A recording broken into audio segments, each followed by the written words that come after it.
So in the spirit of prayer, I'll begin with a story. When I was in elementary school, 5th grade, 4th grade, around there was an annual event that would take place that was pretty special.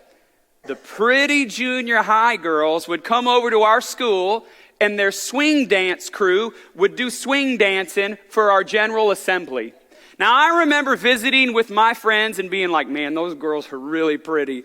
And at the finale, they would go into the audience and they would select some lucky guy here and some lucky guy there, and they would get to dance the final number for the finale with these pretty girls. And I remember going back and forth with my buddies, like, man, they're gonna, I just knew they're gonna pick me. They're gonna pick me.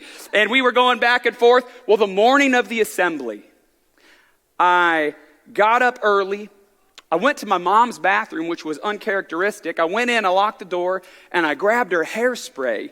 And I put 12 coats of hairspray on my hair. It was solid as a rock. I was looking clean. And when I got to school, as I began the long trek to the multi-purpose room, to the gym where the assembly happened, my spiritual life increased because I was kind of struck with some fear. I thought, Lord, maker of heaven and earth, I don't know how to dance. If one of those pretty girls asked me to dance, I'm going to bind. So then my prayer life really got going, and I was like, God, do not let one of those ladies ask me to dance, Lord. And I was praying, and when we walked in, don't you know that my teacher had us sit right in the front row? So I'm sitting, and I'm looking at the girls come in, and I spotted her. She had red hair, freckles on her face, these braces, and I was just Twitter-pated. I knew that little girl was just the one for me, but I was terrified that she would pick me. And so I kind of reclused, and I began to pray. I prayed hard. I was praying in tongues on the front row.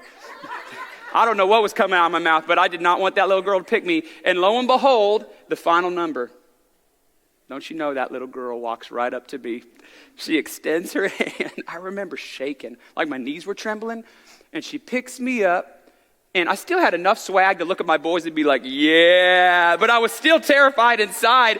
And it was kind of a blur. She kind of did all the dancing, and I just let my hands be loose like this. And she did her thing.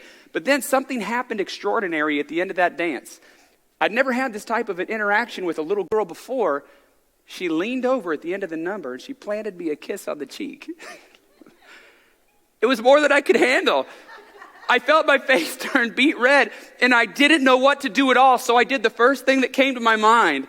I took off sprinting. I just ran. I ran. I don't even know where I was running to. And when I was running, the edge of my book sack caught onto the cafeteria dumpster, spun me around, smack.